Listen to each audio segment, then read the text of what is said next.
আমি তাদের জন্য করব। খুব একটা চ্যালেঞ্জিং না যদি আপনি নিজে ঠিক থাকেন, আপনার নিজের নৈতিকতা যদি ঠিক থাকে, আর আপনি যদি মনে করেন যে আপনি প্র্যাকটিস করবেন, সৎ পথে করবেন, কোয়ালিটি সার্ভিস দিবেন, এটা পসিবল। আর এই মুহূর্তে আমি কিছু কথা বলতে চাই, সেগুলো আমার ব্যক্তিগত জীবন থেকে নেওয়া। সেটা হচ্ছে আমি এত ভালো মতো প্র্যাকটিস করতে প্রতিদিন আসার আগ্রহ পাই কেমনি জানেন?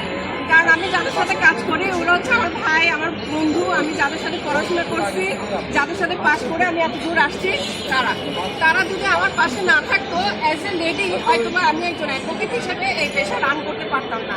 তাই আপনার পাশে কিছু পুরুষ থাকবে।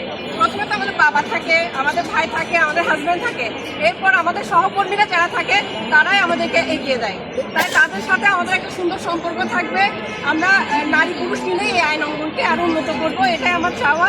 তাই আপনাদের পাশে যে বন্ধুরা আছে, যারা আপনাদের সহযোদ্ধা, তাদের সাথে ভালো সম্পর্ক রাখবেন, তাহলে আপনার কঠিন কোনো পথ পাড়ি দিতে হবে না। আপনার অনুভূতিটা আজকে শুনে এলেন।